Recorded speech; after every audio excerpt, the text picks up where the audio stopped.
జమ్మూ కాశ్మీర్లోని పహల్గామాలో ఉగ్రవాదులు 27 మందిని బలి తీసుకున్నారు. వీరిలో టెర్రరిస్టుల బుల్లెట్లకు బలైన హర్యానాకు చెందిన 26 ఏళ్ల నేవీ అధికారి నార్వాల్ విషాదగాథ అందరినీ కలిచివేస్తుంది. నార్వాల్ పెళ్ళై కేవలం 7 రోజులే. భార్యతో హనీమూన్‌కొచ్చిన నార్వాల్ ముష్కరల తూటాలకు బలయ్యాడు. నార్వాల్ భార్య దిక్కుతోచని స్థితిలో భర్త మృతదేహం పక్కన కూర్చొని రోదిస్తున్న ఫోటో ఉగ్ర దాడికి సాక్ష్యంగా నిలిచింది. ఆ ఫోటో చూసిన ప్రతి ఒక్కరూ కన్నీరు కారుస్తున్నారు. ఇటీవల కొచ్చిలో పోస్టు చేయబడిన 26 ఏళ్ల నేవీ అధికారి నార్వాల్ కు ఏప్రిల్ 16న వివాహం జరిగింది. అతని వివాహ రిసెప్షన్ ఏప్రిల్ 19న జరిగింది. వివాహం అనంతరం సెలవుల్లో కాశ్మీర్లో వెళ్లిన నార్మల్ ఉగ్ర దాడిలో ప్రాణాలు కోల్పోయారని రక్షణ అధికారులు ధృవీకరించారు. నార్వాల్ 2 ఏళ్ల క్రితమే భారతీయ నావికాదళంలో చేరారు. అతని అకాల మరణం ఆయన కుటుంబాన్ని, స్థానిక సమాజాన్ని, రక్షణ రంగాన్ని తీవ్రంగా ప్రభావితం చేసింది. చాలా మంది పొరుగువారు, పరిచయస్తులు నార్వాల్ను ఉజ్వల భవిష్యత్తు ఉన్న యువత అధికారి అని బోరున విలిపించారు. అనంతనాగ్ పహల్గామ్ టెర్రరిస్టులు అటాక్ దేశవ్యాప్తంగా తీవ్ర ఆగ్రహాన్ని రేకెత్తించింది.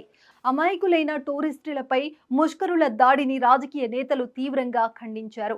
జమ్మూ కాశ్మీర్ అంతటా ప్రజలు సంఘీభావం ప్రకటించి దాడికి నిరసనగా కొవ్వొత్తుల ప్రదర్శనలు నిర్వహించారు.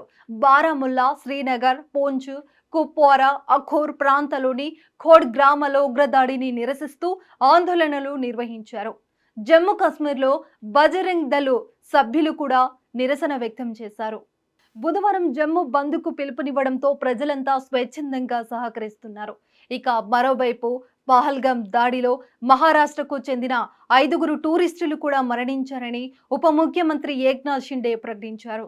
తెలంగాణలో ఐబీ అధికారి మనీష్ రంజన్, ఏపీలోని నెల్లూరు జిల్లాకు చెందిన మధుసూదన్ మృతి చెందారు. విశాఖకు చెందిన చంద్రమౌళి అనే వ్యక్తి కూడా ఉగ్రమూకల తుపాకీ తూటాలకు బలయ్యారు. ఇదిలా ఉండగా రంగంలోకి దిగిన భారత సైన్యం ఉగ్రవాదుల వేట కొనసాగిస్తుంది. బుధవారం ఉదయం 9 గంటల లోపు 2 ముష్కరులను ముట్టబెట్టారు.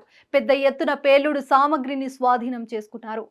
మరోవైపు ఉగ్రవాదులు మళ్లీ దాడి చేసే అవకాశం ఉందని నిఘా వర్గాలు హెచ్చరించడంతో పర్యాటకులు కాశ్మీర్ను విడిచి స్వంత ప్రాంతాలకు పయనమవుతున్నారు.